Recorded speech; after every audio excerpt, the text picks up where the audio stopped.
보통 사람들은 경찰서에 간다 이러면 별로 기분이 좋지가 않습니다.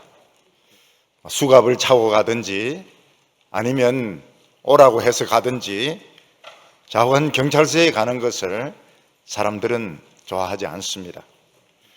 근데 저는 아주 기분 좋게 경찰서를 갔다 온 적이 있습니다. 그때는 우리 교회 집사님 중에 한 분이 경찰서장이었습니다. 그분이 저에게 꼭 목사님 우리 경찰서에 와가지고 한번 경찰들을 위해서 기도해 주시기 바랍니다. 그 서장님의 그 딸이 조금 이렇게 아팠는데 제가 이제 이름을 기억을 하고 이러니까 그 집사님이 굉장히 그 감동을 받으셨습니다. 꼭 우리 경찰서에 와서 경찰서 다 모인 데서 한번 설교하시고 한번 기도해 주시면 고맙겠다고. 그래서 갔습니다. 경찰서에 목사가 갔습니다. 입구부터 바로 안내를 받아가지고 경찰서장실에 가서 잠깐 대화를 나누고 강당에 가니까 경찰들이 잔뜩 모여 있는 겁니다. 거기서 이제 설교를 하긴 한 것 같은데 무슨 설교를 했는지 기억이 안 납니다. 기도를 또 한 것 같은데 기억이 안 나요. 경찰들이 잔뜩 있으니까. 그 집사님이 우리 교회에 있으면은 그냥 순한 양이거든요. 굉장히 그냥 착한 집사님인데 정복 입고 있으니 눈이 막 번쩍번쩍한 게 경찰들이 막 꼼짝을 못 하더라고요. 저간 이 목사는 참 대단하구나. 경찰서에 가가지고 그냥 설교도 하고 축복기도도 하고 형사도 겁도 나지 않고 아무도 겁도 나지 않고 아주 당당하게 왔던 적이 있습니다. 우리 교회는 이제 가끔 해군사관학교 그 졸업 예배를 주관을 하러 갑니다. 그때 이제 미리 가는 사람들 신원을 이제 연락을 해가지고 헌병대에서 다 조회를 일단 합니다. 그렇지만 이제 미리 연락이 다 되기 때문에 군부대를 들어갈 수가 없어요. 민간인들은 군부대를 못 들어가. 면회하는 곳이 따로 있지 못 들어갑니다. 근데 우리는 이제 행사를 하기 때문에 교회 차 타고 그냥 갑니다. 가면 헌병들이 대충 그 인원하고 이것만 보고 그냥 통과시킵니다. 그래서 우리 교인들은 그냥 바로 가가지고 그 함정에 올라가서 함장실은 좀 좁으니까요. 사관실에 이제 가가지고 함장하고 이야기도 하고 또 아주 그 비밀스러운 그런 잠수함에도 들어가기도 하고 또 그리고 그 사관학교 교장실에도 이제 다는 못 들어가니까 저하고 장로님하고만 대표로 탁 들어가는데 그 교장이 별 3개거든요. 또 다른 또 별 3개가 와가지고 거기서 이제 이야기도 막 이렇게 하고 그냥 바로 통과합니다. 그리고 목사님을 제일 좋은 자리에 탁 앉힙니다. 그리고 제가 이제 10년 만에 해군사관학교를 방문했기 때문에 교장이 물어요. 목사님, 10년 만에 해군사관학교 오신 소감이 어떻습니까? 이렇게 묻습니다. 그때 제가 머리가 빨리 돌아가면 엄청나게 발전했습니다. 이순신 장군 동상이 세워져 있는 걸 보니까 참 감회가 새롭네요. 이런 이야기를 해야 되는데 그땐 개가 있었는데 그 개가 어디 갔나요? 이러니까 그 교장님하고 그 별세가 당황해가지고 목사님 갑자기 개 이야기를 하니까 그 삽살개 그 어디 갔나요? 이러니까 전부 당황해가지고 그런데 마침 그 대령이 그 개를 기억하고 있었습니다. 개 없어졌습니다. 이러면서 저희한테 이야기를 했습니다. 이 군대라든지 이런 그 경찰서라든지 아주 경비가 삼엄한 이런 곳은 보통 사람들은 잘 들어갈 수가 없습니다. 누가 안내를 하느냐 하는 데 따라서 들어갈 수 있는 그 범위가 정해져 있습니다. 맨 아래 사람이 안내를 하면 마당 정도 돌고 나오게 됩니다. 마당 많이 가면 사무실 한번 둘러보지도 못하죠. 그냥 옆 창문으로 한번 보고 이제 나오게 됩니다. 근데 최고로 높은 사람이 이제 초청해서 가게 되면 바로 통과합니다. 바로 통과하고, 그리고 그 최고로 높은 사령관이라든지 교장이라든지 서장실에 이제 바로 들어가서 거기서 이제 차를 한 잔씩 하고 사진 한 방씩 찍고, 그리고 이제 행사를 진행을 하게 되는 것입니다. 전에 경북대를 한번 가니까 우리 교회 집사님이 총장으로 계실 때 그 앞에 현관문에 딱 그 문 자막이 나옵니다. 김서택 목사님 경북대 방문을 환영합니다. 딱 이렇게. 어느새 그냥 자막이 쫙 흘러나오면서 총장실에 바로 들어가가지고 사진 한 방 찍고, 경상도 사람들은 사진을 박는다 그래. 사진을 한번 찍고, 그리고 차 마시고, 그건 행사가 없었으니까 바로 교회로 이제 돌아왔습니다. 오늘 우리가 지금 오늘 여기 교회에 온 것은 하나님을 만나려고 온 겁니다. 목사님 만나러 온 것 아니고, 다른 집사님 만나러 온 것이 아니고 하나님을 만나러 왔습니다. 하나님을 만나러 왔는데 누가 우리를 안내하느냐 하는 데 따라서 갈 수 있는 곳이 엄청나게 차이가 나게 됩니다. 옛날 구약 이스라엘 제사장이 우리를 안내하면 이제 그 성막, 근데 그 안뜰까지도 못 들어갑니다. 이방인은 안뜰까지도 못 들어가요. 바깥들밖에 못 들어갑니다. 천사가 우리를 안내하면 아마 천국 문까지는 갈 수 있을는지 모르는데, 천사가 우리를 되게 안내할 땐 또 죽을 때 데리고 가거든요. 죽는 것도 그 쉬운 게 아닙니다.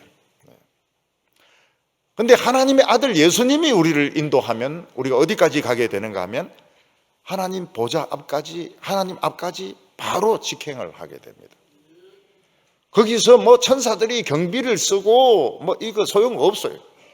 그냥 바로 하나님의 보좌 앞으로 통과해서 거기서 뭐 온갖 이야기 다 할 수 있고 다 들어주십니다.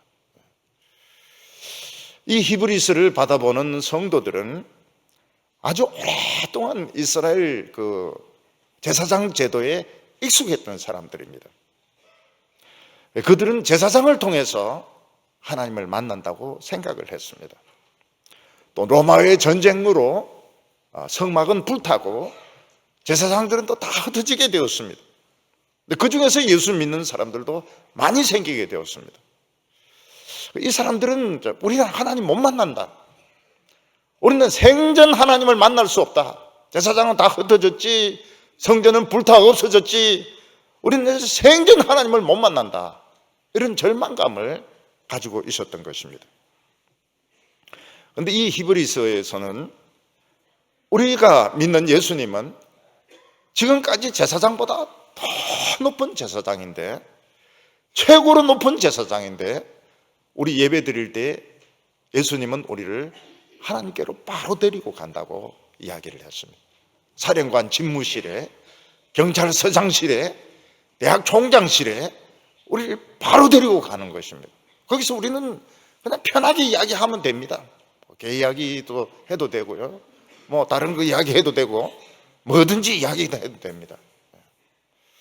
오늘 여기 첫 번째로 보면 레위족 외에 제사장의 근거가 있다 하는 것입니다. 유다 백성들이나 이스라엘 자손들은 제사장이라고 하면 반드시 레위 지파의 제사장, 아론의 후손 제사장이어야만 했습니다. 유대인들에게 있어서 레위족이 아닌 제사장은 상상할 수가 없었습니다. 그런데 예수님은 레위족도 아니고 아론의 자손도 아니고, 예수님 분명히 유다 지파 사람이었습니다. 그런데 예수님이 제사장이다 이러니까 이스라엘 사람들이 이해가 안 되는 겁니다. 아니, 제사장이라고 하면 반드시 레위인이어야 하고 아론의 자손이어야 되는데 어떻게 유다 지파 자손이 어떻게 제사장이 될 수 있는가? 사람들은 아주 의아하게 생각을 했습니다. 그런데 구약 성경을 보면 레위인이 아닌 제사장이 딱 한 명 있었습니다. 그것도 성경 한 군데만 딱 나타나는데 그 앞에도 없습니다. 또 그 사람이 어떻게 죽은지도 없습니다. 딱 한 사람이 나옵니다. 그 사람이 누군가 하면 멜기세덱이라고 하는 사람인데 그 한 구절이 일파만파를 불러일으키게 됩니다. 창세기 14장 18절을 보면 살렘 왕 멜기세덱이 떡과 포도주를 가지고 나왔으니 그는 지극히 높으신 하나님의 제사장이었더라. 이곳 외에는 멜기세덱에 대한 이야기가 없습니다. 멜기세덱은 지극히 높으신 하나님의 제사장이고 살렘 왕이었는데 아브라함의 가족이 아닌 것은 틀림이 없습니다.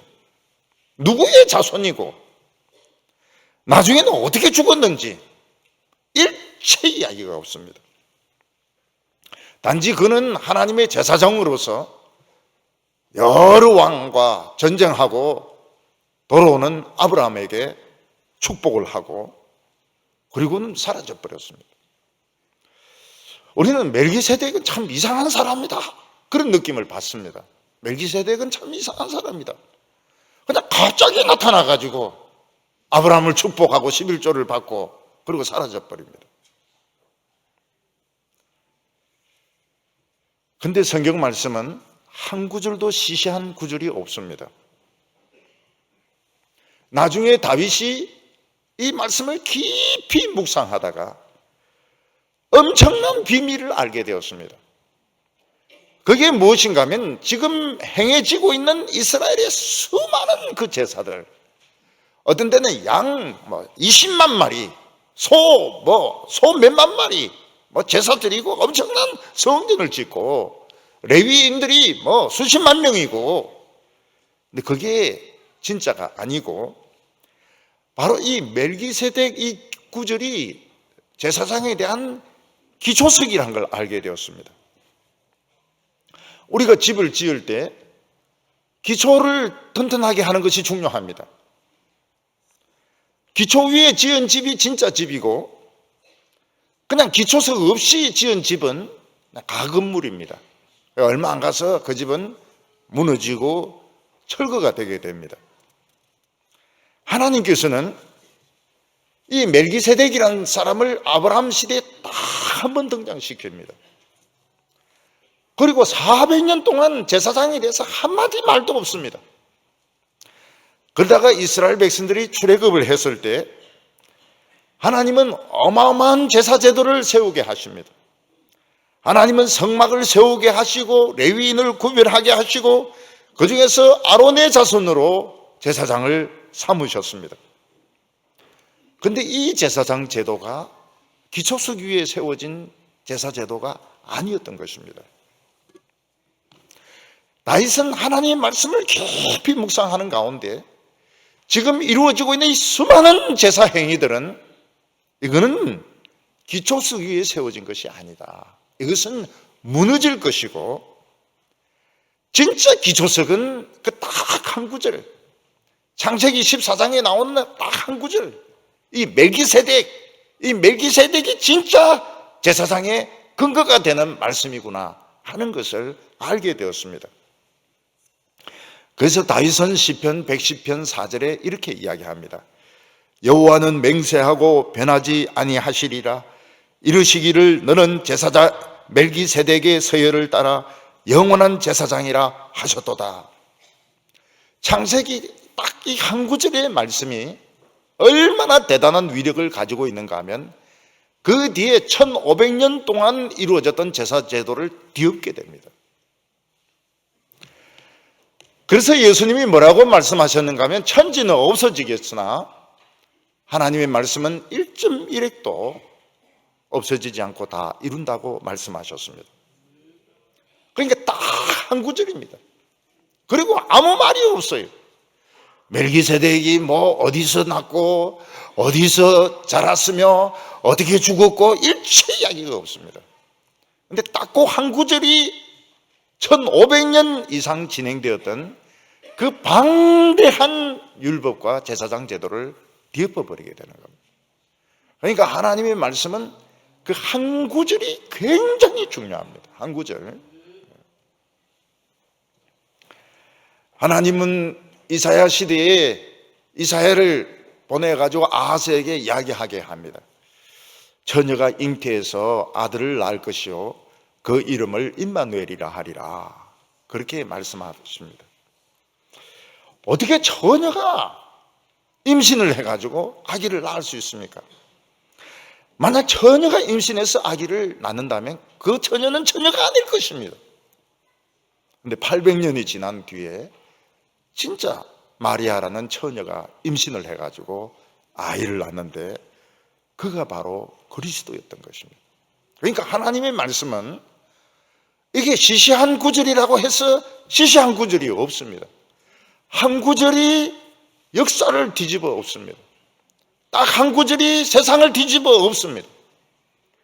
그래서 예수님이 하신 말씀들, 하나님이 하신 말씀들을 굉장히 깊이 묵상하는 것이 중요합니다.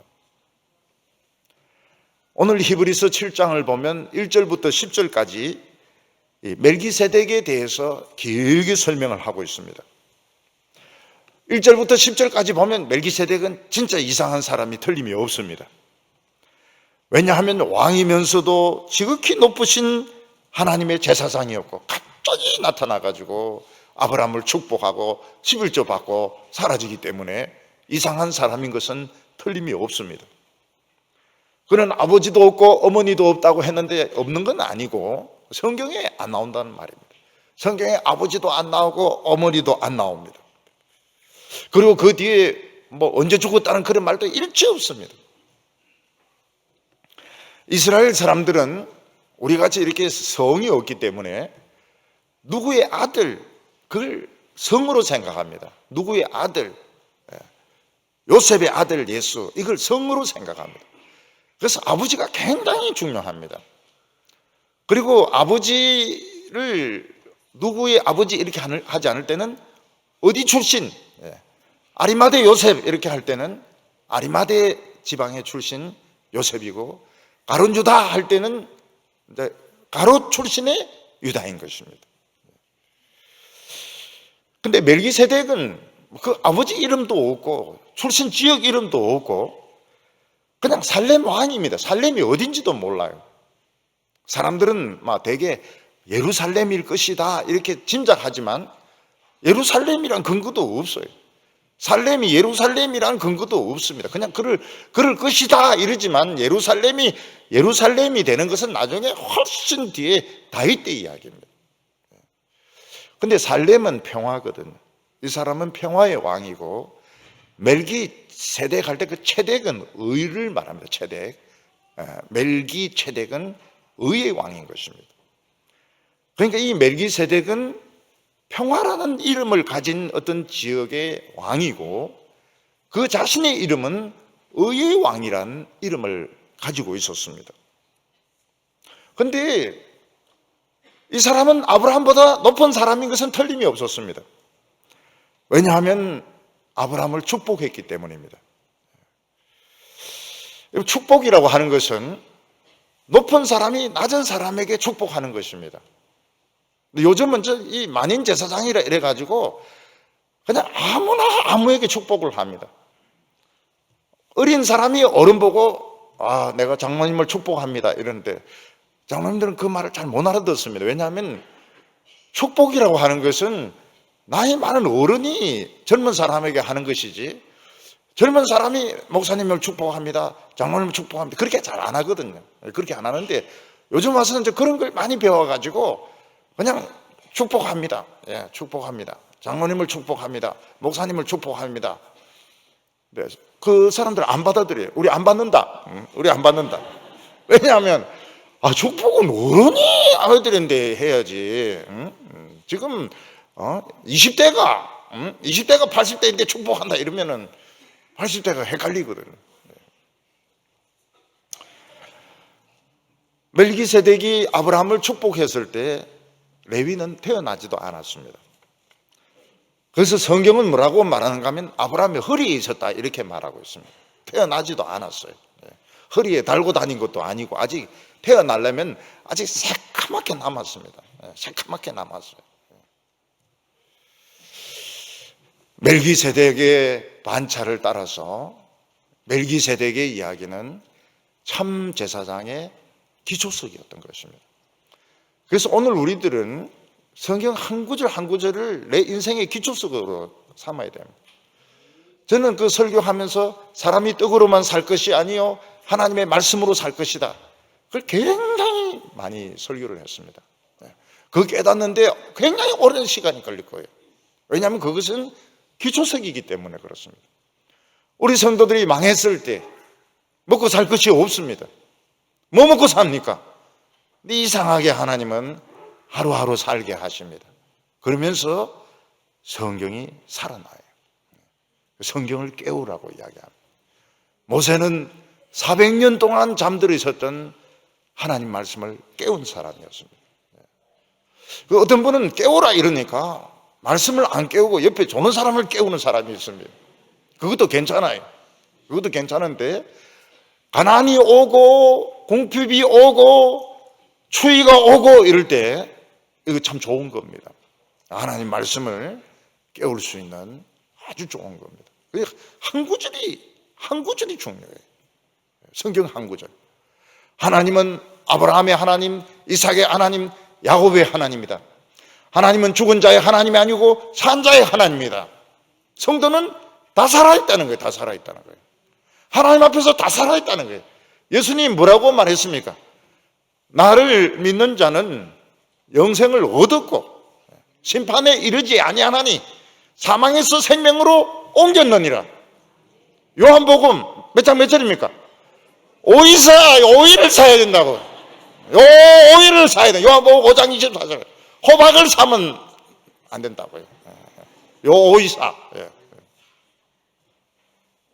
한 절이 1500년 된 대개 출애굽의 시기를 BC 1500년으로 잡거든요. 이걸 뒤집어 엎어버립니다. 한 구절이 멜기세덱의 창세기 14장 그 한 구절이 뒤집어 엎습니다. 무엇을 먹고 사느냐, 무엇을 입고 사느냐, 사람이 떡으로만 살 것이 아니에요. 하나님의 입에서 나오는 말씀으로 사느니라. 하나님의 말씀이 살아나는 겁니다.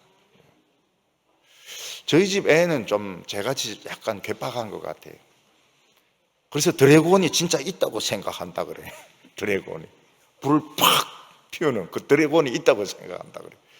우리 집 애가 초등학생이 아닙니다. 지금 30이 넘었는데 드래곤이 있다고 믿어요. 그래서 직장에서 다른 친구들하고 싸웁니다. 논쟁을 합니다. 드래곤이 있다고. 드래곤 길들이기 해야 된다고.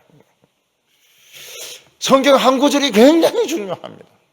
사람이 떡으로만 살 것이 아니요 하나님의 입에서 나오는 말씀으로 살 것이니라. 참 중요한 말씀이죠. 하나님은 아브라함의 하나님, 이삭의 하나님, 야곱의 하나님이라고. 천국에 간 사람들이 우리 기다린다고 눈 빠질까요? 눈 안 빠집니다. 거기하고 우리하고는 시간 개념이 달라요. 금방 지나갑니다. 우리가 영화를 보면요, 영화 보는 사람은 1시간 반이나 2시간이지만 그 영화는 100년을 다루고 200년을 다룹니다. 그 영화 안에서는 아기가 커가지고 이제 늙어서 노인이 돼가지고 그리고 죽습니다. 영화는. 근데 영화 보는 사람은 그냥 팝콘 그냥 그거 하나 먹고 그냥 1시간 반이나 2시간 그냥 지나가는 거예요.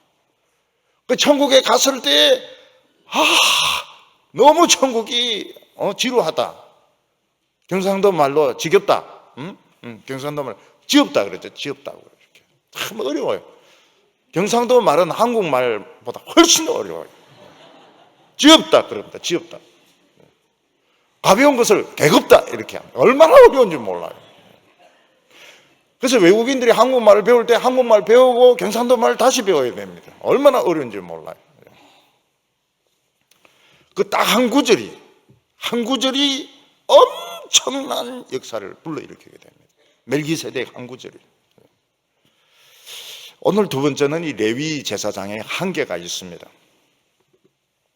제사장은 어떤 사람인가 하면 우리 죄가 씻기도록 기도하고 우리를 하나님께로 데리고 가는 안내인입니다.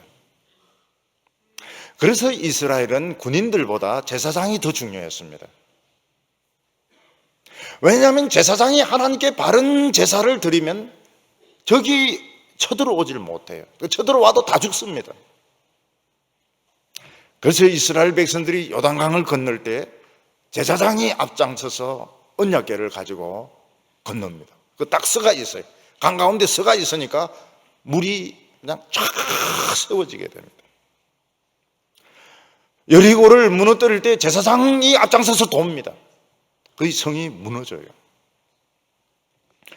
이스라엘은 이 제사장이 굉장히 중요한 사람이었습니다.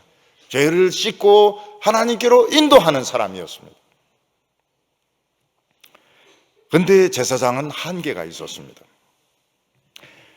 이스라엘 대제사장은 인간이기 때문에 하나님의 지성소에 마음대로 들어갈 수가 없었습니다. 이게 아론과 모세의 차이였습니다. 모세는 하나님의 언약궤에 그냥 들어가고 싶을 때는 언제든지 들어갔습니다. 그래서 항상 하나님하고 대화를 나누었습니다. 그리고 얼굴에 빛이 있었으니까요. 영광에서 영광으로.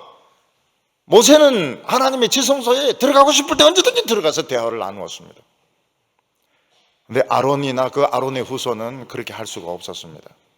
왜냐하면 모세가 아니기 때문에. 그래서 1년에 딱 한 번밖에 못 들어갑니다. 이게 한계였습니다. 하나님을 만나려고 하면 수시로 들어가서 이야기를 해야 되는데 그렇게 할 수가 없어요. 1년에 딱 한 번 피만 가지고 들어갑니다. 그리고 그 하나님의 지성소에는 그 휘장이 드려져 있는데 그 휘장 안에는 대제사장 외에는 아무도 들어가지 못했습니다.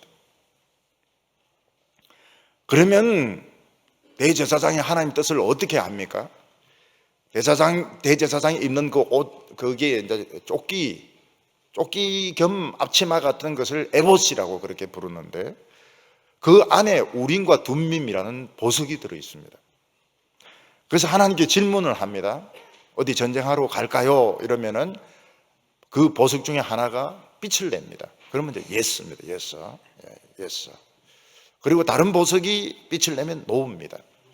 그러니까 예스와 노 단답형인 거죠. 단답형으로. 그래서 사무엘서를 읽어보면 다윗이 하나님의 뜻에 대해서 길게 이야기합니다. 길게. 뭐 어디로 갈까요? 이러면 뭐 헤브론으로 올라가라. 그게 왜 그런 식으로 성경에 기록된 걸 자꾸 물어본 겁니다. 자꾸 물어봐가지고 문장을 만든 것이지 하나님이 그런 식으로 말씀을 안 하세요. 헤브론으로 가라 이렇게 말씀을 안 하세요. 올라갈까요? 말까요? 올라가라 그러면 빛이 나고 그러면 어디 예루살렘으로 갈까요? 그러면 no. 그러면 헤브론으로 갈까요? 그러면 빛이 들어오면 yes. 그걸 이제 성경은 기록하기를 헤브론으로 올라가라 이렇게 기록을 하는 겁니다.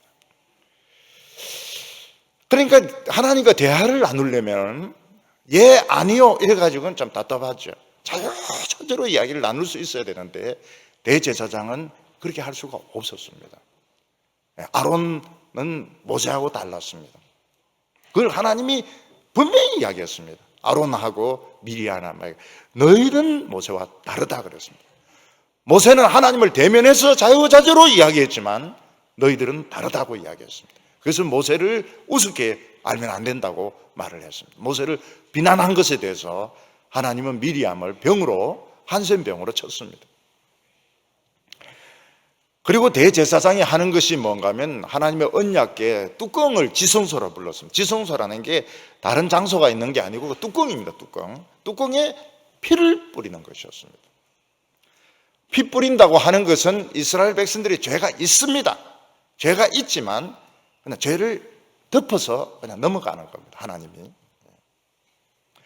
집에 이 음식을 먹다가 음식을 시켜 먹었는데 그걸 다 치우지 못하고 있는데 손님이 오게 되면 그게 뭐 신문지나 이런 그 헝겊 같은 걸 덮어 놓습니다. 이거는 없는 게 아닙니다. 없는 게 아닌데 있는데 그냥 덮어서 보기가 안 좋으니까 그냥 덮어 놓는 겁니다. 손님이 있을 때까지. 마찬가지로 제사장이 하는 것이 뭔가 하면 이스라엘 백성들 죄를 그냥 덮어 놓는 거, 피로 덮어 가지고 있는데 하나님이 안 보시는 거예요. 그 효과밖에 없었습니다.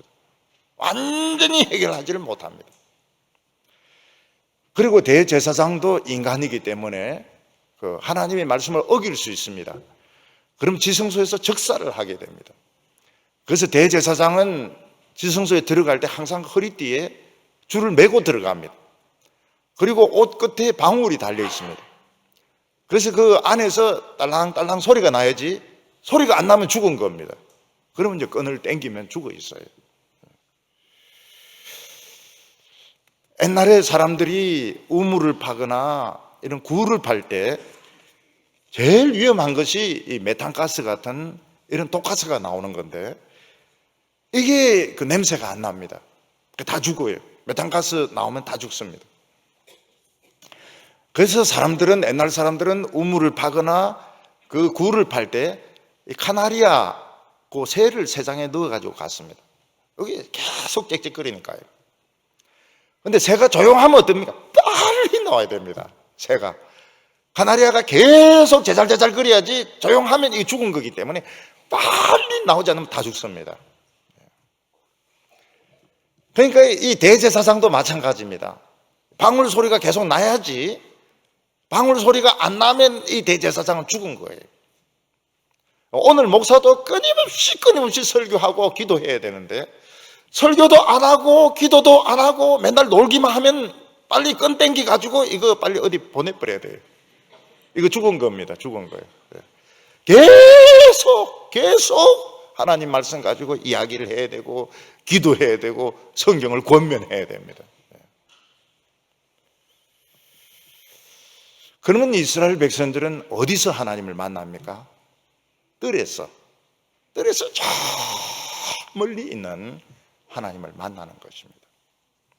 마치 병자들이 예수님이 지나갈 때 먼 데서 예수 선생님이여 우리를 불쌍히 여기소서, 다윗의 자손이여 우리를 불쌍히 여기소서 하듯이 저 먼 데서 하늘 꼭대기에 있는 하나님을 향하여 부르짖는 것입니다.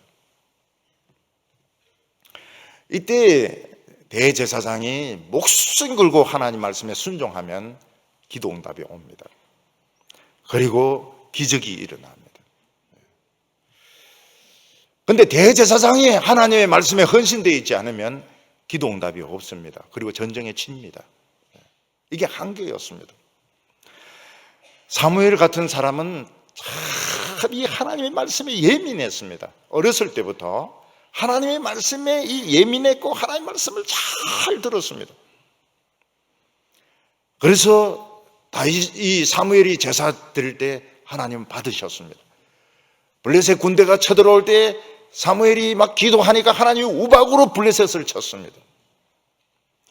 근데 홈리와 비느하스는 하나님 말씀 같은 거 중요하게 하지 않았습니다. 그는 성전을 이방인들의 제사장, 인간들의 모임 이런 거로 생각했습니다. 결국은 전쟁터에 하나님의 언약궤를 가지고 갔지만 언약궤는 뺏기고 홈리와 비느하스는 죽고 성막은 불타게 됩니다. 성막이 불탔다는 말이 사무엘서에는 없지만 시편이나 나중에 역대하 같은 데 이런 데 보면 나옵니다. 근데 이스라엘 역사에 보면은 이 제사장이 중심이 되지 못하고 정치가 중심이 됩니다. 왕의 이 카리스마가 워낙 강하기 때문에 제사장들은 왕을 보조하는 역할밖에 하지 못합니다. 그러다가 다윗이 혼이 납니다. 다윗이 혼이 나요. 다윗이 전쟁에서 자꾸 이기니까 아주 정치적이 됩니다. 그래서 우리나라 국력이 어느 정도 되는지 알아봐야 되겠다. 그래가지고 인구조사를 시킵니다. 대단히 정치적인 것이죠. 이 하나님께 대한 이 제사가 중심인데 정치가 중심이 된 겁니다. 그래서 하나님께서 진노하셨어요. 하나님이 다윗에게 너 틀렸다. 그래서 3가지 옵션을 줍니다. 3가지 옵션 중에 선택해라고. 3년 동안 기근이 오든지 3개월 동안 적에게 쫓기든지 3일 동안 전염병이 돌든지 3개 중에 하나 택해라. 너 하나님의 제사를 우습게 알고 너 정치적으로 나가는데 너 이거는 방향이 잘못된 것이라고. 학교에서 선생님이 학생에게 뭐 잘못했다, 맞을래, 터질래, 깨질래, 세 개 중에 하나 선택해라 이러면 굉장히 힘들죠. 예. 맞을래, 터질래, 깨질래. 예. 맞는 게 낫죠, 깨지는 것보다는. 그래서 다윗이, 나는 진짜 사람에게 쫓기는 것은 진절머리가 납니다. 나는 하나님 손에 맡겼습니다. 하나님의 매가 얼마나 아픈지 모릅니다. 3일 동안 맞는데 7만 명이 죽습니다. 7만 명이 전염병으로 죽습니다. 그리고 다윗은 칼을 빼들고 예루살렘을 이렇게 가르치고 있는 천사를 보게 됩니다. 이 천사는 예루살렘을 다 죽이려고 하는 거예요. 놀라운 것이 뭔가 하면 솔로몬이 처음 지혜를 썼던 것이 그 창녀들 중에서 아들 하나 죽은 게 가지고 네 아들 내 아들 하는 거 아닙니까? 그러니까 예루살렘 안에 창녀가 있은 것입니다. 우상숭배를 다 하고 있은 거예요. 그 다윗은 그렇게 하나님을 찬양하고 이러지만 이스라엘 백성들은 뭐 창녀도 있었고 우상숭배도 있고 이러니까 하나님은 아주 이 천사를 보내서 다 죽이려고 합니다. 그때 다윗이 그때 이제 깨닫는 거예요. 내가 너무 정치적이었구나. 그래서 내가 잘못했습니다. 저를 심판해 주세요. 그러니까 하나님께서 번제단을 만들어 가지고 그 아루나의 타작마당에서 하나님께 제사를 드리라고. 그래서 다윗이 순종을 합니다. 대가를 지불하고 그 밭과 그 모든 짐승을 사가지고 제사를 드리는데 그때 이 전염병이 그치게 되는 것입니다. 다윗이 혼이 났습니다. 사람이 축복받으면 정치적으로 나가고 세상적으로 나가게 돼 있지, 제사는 밀리게 돼 있는 겁니다. 기도는 밀리게 돼 있고 찬송도 밀리게 돼 있고 말씀도 밀리게 돼 있는데 혼이 나게 됩니다. 결국은 번제단을 세워가지고 다시 제사 중심으로 돌아왔을 때 이 천사가 칼을 거두놓고 전염병이 그치게 되는 겁니다. 이때 다윗은 제사의 중요성을 깨닫게 됩니다. 정치는 사람끼리 하는 것인데 이 전쟁이라든지 뭐 이런 것은 인간은 이길 수 있을지 모르겠지만 전염병이라든지 이런 자연재해 같은 거 이런 거는 이거는 하나님께 기도하는 수밖에 없구나. 이걸 이제 깨닫게 됩니다. 그래서 다윗은 대대적인 성가대를 조직을 합니다. 성가대를 조직해서 아삽이라든지 뭐 이런 여두둔이라든지 이런 사람들 다 지휘자들이거든요. 지휘자들을 세워가지고 성가대도 한 몇천 명 정도 됩니다. 몇천 명이 되고 유대인들이 악기를 굉장히 잘 다루거든요. 현악기라든지 타악기라든지 나팔 같은 거 이래가지고 하나님을 찬양하는 일을 부흥을 일으키게 됩니다. 솔로몬은 처음 이 제사의 중요성을 알았습니다. 왜냐하면 자기가 약하기 때문에. 지금 형들은 어른인데 자기는 청소년 아닙니까? 청소년이 왕이 되니까 얼마나 겁이 납니까? 그러니까 하나님께 1000번제를 드립니다. 1000번제 드린다는 게 이게 제사 중심으로 시작을 하는 것입니다. 그리고 솔로몬은 성전을 지어가지고 복이란 복은 다 받습니다. 모든 복을 다 받습니다.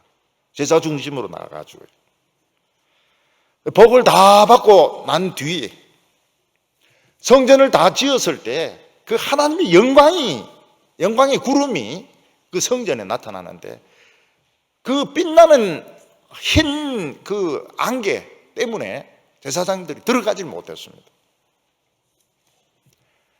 그런데 솔로몬은 부자가 되고 지혜가 굉장히 뛰어나고 나라가 잘 살게 되니까 어떻게 됩니까? 경영으로 나가게 되고 정치로 나가게 됩니다. 제사는 그냥 형식적으로 거치고요. 그래서 결혼을 굉장히 많이, 이 정치 아닙니까? 다 정략적인 결혼이거든요. 정략적인 결혼이거든. 그리고 그 여자들을 그렇게 사랑하는 건 참 힘들 텐데 굉장히 복잡하거든요. 여성들은 굉장히 어렵거든요. very difficult. 굉장히 어렵거든요. 심리적으로 굉장히 어렵거든요. 근데 여자들 1000명하고 결혼을 하는 겁니다. 700명은 진짜 결혼식 하고 300명은 결혼식 안 하고요. 그러니까 이 여자들이 이제 솔로몬이 늙으니까 마음을 이제 확 사로잡는 겁니다. 늙은 게 무슨 힘이 있습니까? 돈밖에 없는데 젊은 사람들이 막 솔로몬 이렇게 하니까 막 거기에 회당 넘어가 가지고 막 이방 그 신전 짓고 말이죠. 그래서 이스라엘의 제사가 추락을 하게 되고 참 하나님 마음이 굉장히 아프게 됩니다. 이스라엘 제사장들은 이스라엘 백성들을 하나님 앞에 데리고 가지 못했습니다. 왕들도 어려울 때나 참 이래 시작할 때는 참 제사의 중요성을 알았지만 축복받고 난 뒤에는 다 정치로 나갔습니다. 정치. 그래서 교회는 정치를 좋아하면 안 돼. 교회는 어떻게 하든지 기도해야 되고 말씀드려야 되고 그리고 하나님 앞에서 눈물 흘려야 되고 이래 돼야 되지. 성공했다고 돈 벌었다고 세상에서 막 인정받는다 해가지고 근데 그게 솔로몬 시기의 몰락인 것입니다. 이스라엘 백성들은 휘장을 넘어서 하나님의 음성을 들어야 되는데 이게 뭔가 하면 수건을 쓴 것과 같다고 말했습니다. 사도 바울이 뭐라고 말하는가 하면 사람 만나서 이야기할 때 표정을 보고 이야기하는데 수건을 쓰고 이야기하는 겁니다. 수건을. 휘장이 있으니까요. 여러분 수건 쓰고 이야기하는 게 얼마나 답답한지 몰라요. 여러분 사람은 표정이 굉장히 다양하고 중요합니다. 표정이 굉장히 중요해요. 눈빛도 그렇고요. 눈빛도. 여성들이 양쪽 눈 감는 거하고 한쪽 눈 감는 거하고 이거 차이는 굉장히 크거든요. 양쪽 눈 감는 건 너 다시 안 보겠다는 거고 한쪽 눈 감는 것은 관심 있다는 뜻이고 말이죠. 웃는 것도 이빨 보이는 거하고 안 보이는 거 이거 차이가 엄청 많아요. 이 표정이라는 거. 눈웃음 치는 거하고 입웃음 치는 거하고 이게 표정이라는 게 얼마나 틀리지 뭐. 근데 수건을 쓰고 이야기를 하니까 이게 뭐 좋아하는지 싫어하는지 알 수가 있어야죠. 우리가 성경을 보면 하나님의 표정이 굉장히 다양합니다. 하나님의 표정이. 그 하나님의 표정 하나도 못 보고 그냥 간다면 너무너무 참 답답하죠. 수건을 쓰고 있기 때문에 휘장이 있기 때문에 하나님의 표정을 못 보는 겁니다. 사람이 입으로 말하는 것은 믿을 수가 없어요. 표정이 진짜 이야기를 하는 겁니다. 표정이 이야기를 하는 거예요. 오늘 여기 세 번째로 보면 제사장 제도가 바뀌게 됩니다. 급격하게 바뀌게 됩니다. 이 제사장 제도가 놀라운 것이 뭔가 하면 제사장 제도가 바뀌면 율법이 바뀌는 겁니다.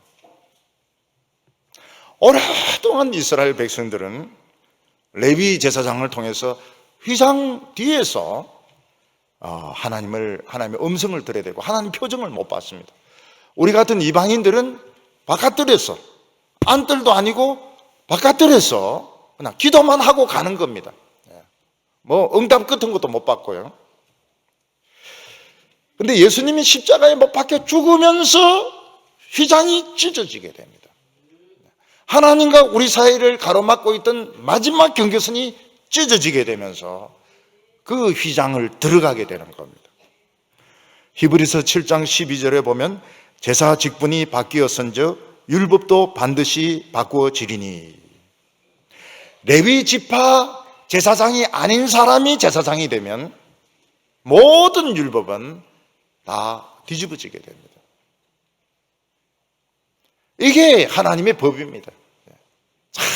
참 그 사람이 죽고 사는데도 놀라운 것이 뭐 죄 없는 사람이 죽으면 사망이 죽는 거예요.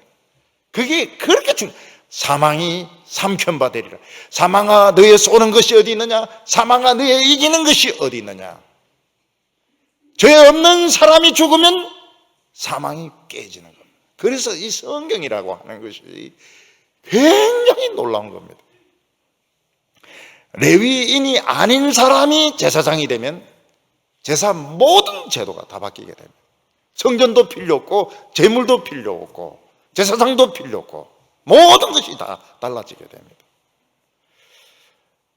16절과 17절 보면 그는 육신에 속한 한 계명의 법에 따르지 아니하고 오직 불멸의 생명의 능력을 따라 되었으니 정언하기를 내가 멜기세덱의 반차를 따르는 제사장이라 하였도다. 하나님은 때가 되었을 때 우리에게 진짜 놀라운 엄청난 선물을 주셨습니다. 그게 무엇인가 하면 하나밖에 없는 하나님의 아들을 우리에게 주셔가지고 우리의 죄를 완전히 씻게 하시고 그리고 우리를 하나님의 보좌 앞으로 데리고 오게 하신 것입니다. 우리의 죄는 어떻게 됩니까? 짐승의 피로 덮어둔 것이 아니고 그냥 완전히 씻겨졌습니다. 하나님께서는 바로 이 멜기세덱의 이 기초석을 사용해가지고 그 위에 예수 그리스도를 대제사장으로 세우신 것입니다. 18절과 19절 보면 전에 있던 계명은 연약하고 무익함으로 패하고 율법은 아무것도 온전하게 못할지라 이에 더 좋은 소망이 생기니 이것으로 우리가 하나님께 가까이 가느니라. 우리 인간의 모든 문제는 뭐 때문에 생깁니까? 하나님께 가까이 못 가서 생기는 것입니다. 왜 죄를 짓습니까? 하나님께 가까이 못 가기 때문에 죄를 짓는 것입니다. 왜 어려움이 생깁니까? 왜 많은 염려 근심이 생깁니까? 왜 공부가 안 되고 진로가 안 되고 전쟁이 왜 터지? 하나님께 가까이 못 가서 그런 것입니다. 이런 빛으로 가까이 못 가면 어두울 수밖에 없는 것입니다. 병원에 못 가면 병에 걸릴 수밖에 없는 것입니다. 그래서 하나님께 가까이 못 가기 때문에 고민을 하고 불안해하고 우울증에 걸리고 온갖 염려와 근심이 다 생기는 것입니다. 근데 예수님은 인간이 아닙니다. 하나님의 아들이 하늘에서 내려오셨습니다. 왜냐하면 우리를 하나님께로 데리고 가려고 오신 것입니다. 예수님은 우리의 죄를 덮는 것이 아닙니다. 완전히 우리 양심을 그냥 빨아가지고 완전히 새 것으로, 새 양심으로 만들어주셨고 우리의 뇌도 완전히 새 것으로 만들어주셨고 나중에 우리 외모까지도 멋있게 만들어주십니다. 근데 예수님도 원한다고 해서 우리를 하나님께로 데리고 갈 수가 없습니다. 예수님이 대제사장이 되게 된 것은 맹세를 했기 때문입니다. 20절과 21절 보면 또 예수께서 제사장이 되신 것은 맹세 없이 된 것이 아니니 그들은 맹세 없이 제사장이 되었으되 오직 예수는 자기에게 말씀하신 이로 말미암아 맹세로 된 것이라. 주께서 맹세하시고 뉘우치지 아니하시리니 내가 영원한 제사장이라 하셨도다. 이 맹세라고 하는 말을 영어로는 카버넌트 이렇게 말하고 히브리 말로는 베리트라고 이렇게 말합니다. 유언이란 뜻도 있고 계약이란 뜻도 있고 언약이란 뜻도 있습니다. 이거는 뭔가 하면 생명을 건 언약입니다. 어느 쪽이든지 이 계약을 어기면 죽는 것입니다. 영원히 죽는 것입니다. 몸을 쪼개고 그 시체를 공중의 새와 들레의 짐승이 뜯어먹는 것입니다. 우리가 어떻게 하나님의 말씀을 지킵니까? 그래서 하나님이 죽는 겁니다. 그 맹세를 예수님이 하셨습니다. 내가 죽고 내 피를 믿는 모든 자들은 죄를 완전히 다 씻고 그들을 하나님 앞으로 인도하겠습니다. 맹세를 했습니다. 하나님도 맹세하시고 하나님의 아들도 맹세하시고 그래서 예수님께서 십자가에 못 박혀 죽으셨을 때에 하나님과 우리 사이를 가로막고 있던 휘장이 찢어진 것입니다. 무덤들이 막 깨어지기 시작한, 사망의 권세가 흔들리기 시작한 것입니다. 우리의 죄는 단지 신문지나 이런 보자기로 덮어가지고 안 보이는 것이 아니고 십자가로 다 씻었습니다. 우리 죄를 전부 다 씻었어요. 흰 눈보다 더 희도록, 양털보다 더 희도록 다 씻어주셨습니다. 단지 우리의 기억 속에 죄의 기억이 남아 있습니다. 습관 중에 이게 좀 남아 있어요. 그리고 본성 속에 찌끄기, 오래 목회하다 보니까 찌꺼기가 좀 남아 있어요. 그렇지만 죄의 고름이 그냥 다 뽑혀 나갔습니다. 어렸을 때 그 고름이 이렇게 골마 있으면 탱탱 불어 있으면 얼마나 아픈지 몰라요. 그런데 그 안에 있는 그 고름에 심이 있거든요. 그거 싹 빠지면은 시원합니다. 그리고는 다 나아요. 다 낫습니다. 그래서 우리는 이 습관과 기억을 바꿀 필요가 있는데요. 제일 좋은 방법이 성경을 자꾸 읽으면 기억이 바뀝니다. 기억이 바뀌고 습관도 바뀌고요. 습관도 바뀌고. 금요 예배 드리는 거 이거는 굉장히 좋은 방법입니다. 이는 하나님 앞에서 진짜 좋은 방법입니다. 우리 성도님들 보면 막 율동을 막 하시는데 할머니들도 굉장히 잘하시고요. 한 반 정도는 막 잘하시고 한 3분의 1은 로봇 같이 막 이렇게 하고 이러는데 그것도 굉장히 좋은 것이죠. 우리의 그 상처가 남아 있습니다. 죄에 대한 상처, 흉터, 기억이 남아 있습니다. 근데 이것도 없을 수 있어요. 성경을 자꾸 읽으면 없어집니다. 근데 우리 대제사장이 어디 계십니까? 하나님의 보좌 우편에 계십니다. 제일 높은 데 거기에 계십니다. 그래서 우리가 예수님의 이름으로 기도하고 예수님의 이름으로 모이면 어떻게 됩니까? 바로 데리고 가십니다. 하나님 앞으로. 천사들의 검문 검색 그리고 신원 보정 이런 거 필요 없어요. 예수님의 이름을 대면 우리는 하나님 앞으로 바로 가게 됩니다. 거기서 하나님께 우리는 이야기한 보혈을 지나가지고 휘장을 통과해가지고 우리는 하나님의 그 보좌 앞에 가가지고 그냥 바로 이야기를 합니다. 이게 훨씬 더 좋은 소망이죠. 저 바깥들에서 하나님이여 불쌍히 여기소서 하는 것보다도 하나님 보좌에 바로 통과해가지고 천사들, 헌병들 다 통과해가지고 하나님 보좌 바로 앞에 가서 거기서 하나님과 말씀 나누는 것이 훨씬 더 좋은 소망이라고 말씀하고 있습니다. 근데 우리는 왜 하나님께 안 갈까요? 예수님의 이름 되면은 막 올라가야 되는데 찬송하는 올라가 독수리 같이 우리 막 올라가서 천사들 비켜 이렇게 하고 하나님 앞에 가가지고 막 이야기하고 이래야 되는데 눈 뜨면 그냥 제자리에 앉아있고 우리는 왜 올라가는 것이 안 보일까요? 우리 안 보이는 게 많습니다. 불말과 불병거도 안 보이고 천사도 안 보이고 성령님도 안 보이고 우리는 지금 안 보이는 게 굉장히 많아요. 지금 보지 못하는 게 굉장히 많습니다. 별 희한한 그 세계가 우리 옆에 있는데 우리 안 보여요.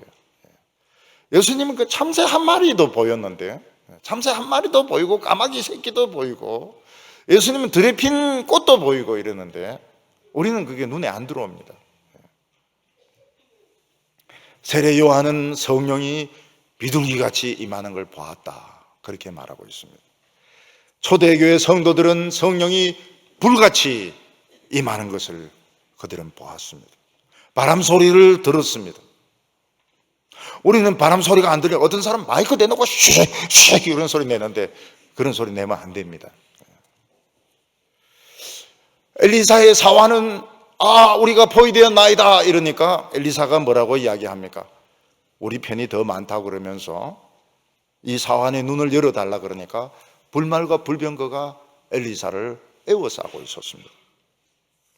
오늘 우리는 지금 보지 못하는 것이 굉장히 많습니다.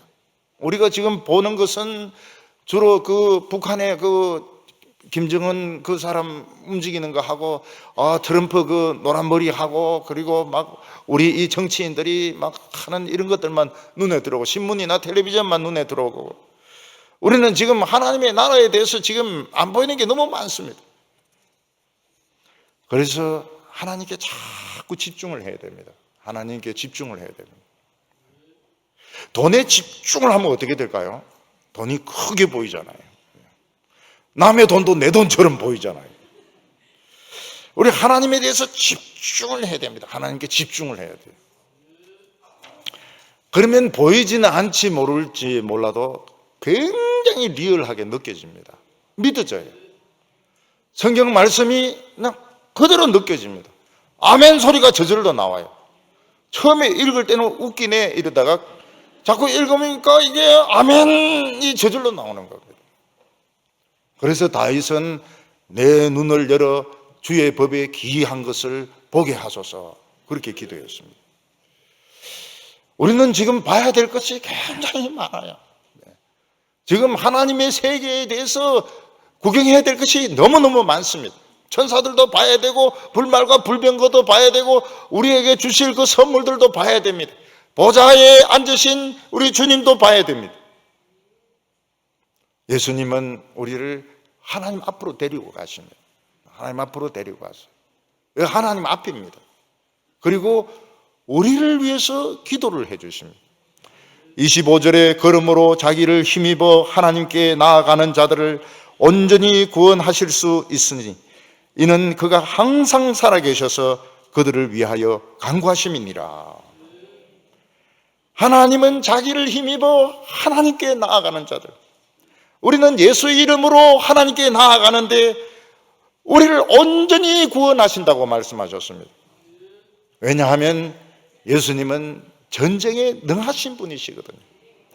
우리를 건지는데 능하신 분이시고 우리를 치료하는데 희한한 능력을 가진 분이시기 때문에 우리를 모든 어려움에서 건져낸다고 말씀하고 있습니다. 하나님은 이 세상에 악한 자들도 살게 하셨습니다. 악한 자들은 하나님을 안 믿기 때문에 자기 힘을 믿고 마음껏 못된 짓을 합니다. 하나님은 우리에게 자기 힘을 쓰지 말라고 말씀하셨고 우리를 약하게 만드셨기 때문에 우리는 늘 세상에서 어려움 당하고 우리는 악한 자로부터 공격을 받을 때가 많습니다. 그러면 너무 억울하지 않습니까? 안 믿는 사람들은 자기 마음대로 사는데 우리는 마음대로 하나도 못하니까 늘 당하기만 하니까 억울하지 않습니까? 그래서 하나님께 나오라는 것입니다. 왜냐하면 하나님은 나의 피난처시요 나의 반석이시요 나의 영원히 의지할 능력이기 때문에 하나님은 내 삶에 나타나기를 원하시는 것입니다. 우리는 내 힘으로 악한 자를 이기려고 해서는 안 됩니다. 하나님의 힘으로 하나님이 악한 자를 이기도록 만들어야 됩니다. 내 힘으로 내 인생을 살아갈 것이 아니라 하나님의 능력으로 하나님이 내 인생을 살도록 해야 됩니다. 그러면 내 인생이 내 그게 아니고 하나님의 인생이면 불안하지 않습니까? 불안합니다. 내 인생이 아니면 불안합니다. 그래서 우리는 믿음이 필요합니다. 하나님은 최고의 예술가시고 최고의 능력을 가진 분이기 때문에 우리의 인생을 아름답게 만드십니다. 모세도 자기 힘으로 인생을 살 때는 애굽 왕궁에서 방탕한 생활을 했습니다. 여자들인데 애워싸여가지고 정말 참 정신없이 철없이 살았습니다. 그리고 자기 힘으로 무슨 일을 하려고 했을 때 그 노예 감독 하나 죽이고 도망을 쳤습니다. 모세가 40년에 걸쳐서 낮아지고 또 낮아져서 하나님이 모세의 삶에 들어왔을 때 모세보다 더 능력이 있는 사람이 없었습니다. 지팡이 하나만 가졌는데 10가지 기적이 일어나고 바다가 갈라지게 됩니다. 반석을 쳤을 때 생수가 터져 나오게 됩니다. 이게 하나님이 모세 안에 들어와서 그런 것입니다. 사도 바울이 자기 힘으로 인생을 살 때 공부는 잘했습니다. 그러나 굉장히 경쟁적이었고 시기심이 많았고 살기등등해가지고 그 예수 믿는 사람들을 많이 감옥에 가두고 스데반이 죽는 것도 막 좋아하고 그렇게 했습니다. 그런데 거꾸로지고 예수님이 사도 바울의 인생에 들어왔을 때 그는 참으로 겸손한 사람이 되었고, 그는 정말 부흥을 일으키는 사람이 되었고, 능력의 종이 되었고, 많은 그 서신을 남겨가지고 기독교를 지금도 부흥시키게 만들고 있는 사람이 사도 바울인 것입니다. 대제사장은 지금도 우리를 위해서 기도하고 있습니다. 그래서 우리들에게는 이해할 수 없는 일들이 막 일어납니다. 교통사고를 당했는데도 멀쩡합니다. 멀쩡합니다. 그 왜 그렇습니까? 예수님이 기도를 해서 그런 것입니다. 차만 부사라, 차만 부사라. 그리고 사람은 그냥 건드리지 말아라. 발가락만 그냥 다치도록 해라. 그러니까 이해할 수가 없는 거예요. 예수님이 계속 기도하고 계신 겁니다. 예수님이 기도 안 하시면 뭐가 됩니까? 떡이 돼버리는 거죠. 착 붙어가지고. 우리는 우리 인생에 이해할 수 없는 걸 많이 경험합니다. 이 길로 가려고 했는데 그 길은 막히고 저 길로 가게 되고. 왜 그런가 하면 예수님께서 내 인생을 인도하시고 기도하시기 때문에 그런 것입니다. 여러분, 사람들끼리, 성도들이 이렇게 기도를 해줘도 자살 안 합니다. 아무도 기도해 주는 사람이 없기 때문에 자살하는 겁니다. 여러분, 교인들이 합심해서 기도하면 기적이 일어납니다. 저도 우리 교인들이 막 합심해서 기도하고 난 후부터 막 몸이 막 좋아졌어요. 기적적인 일들이 막 일어났습니다. 하나님의 아들 대제사장이 우리를 위해서 계속 기도하고 있습니다. 매 순간 매 순간 기적이 일어납니다.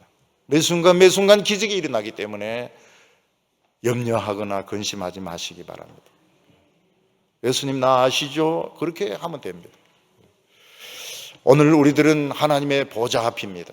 보좌 앞에서 마음 푹 놓으시고 내 모든 어려운 거 다 이야기하시고 내 눈을 열어서 이 세상 거 안 가지고 세상에서 미움받고 박해받으니까 결사적으로 나오는 겁니다. 계속 결사적으로 나오게 하시고 세상에 돈 의지하지 말게 하시고 돈 있어도 없는 것처럼 생각하게 하시고 진짜 없어지면 또 안 되니까요.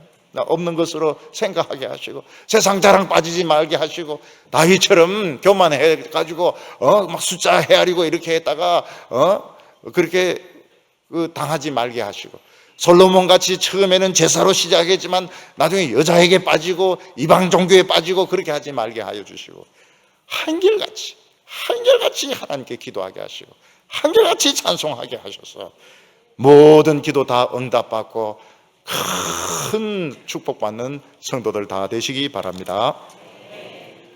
기도드리겠습니다. 거룩하신 하나님 아버지, 예수님을 보내어 주셔서 참 예수님이 우리를 하나님 앞으로 인도하시고 우리의 모든 죄를 다 빨아서 깨끗하게 하여 주시고 우리 양심을 깨끗하게 하시고 우리 생각을 깨끗하게 하여 주시고 지금도 우리를 위하여 기도하고 계심을 믿습니다. 오늘 우리의 눈을 열어가지고 하나님의 세계를 보게 하여 주시옵시고 하나님의 보좌 앞에서 내 하고 싶은 기도 다 하게 하여 주시옵소서. 우리 응답받게 하여 주시고 하나님의 놀라운 세계를 우리 보게 하여 주시옵소서. 불말과 불병거도 보게 하여 주시옵시고 하나님의 천사들도 보게 하여 주시고 하나님의 모든 선물들도 보게 하여 주시옵소서. 예수님의 이름으로 기도하옵나이다.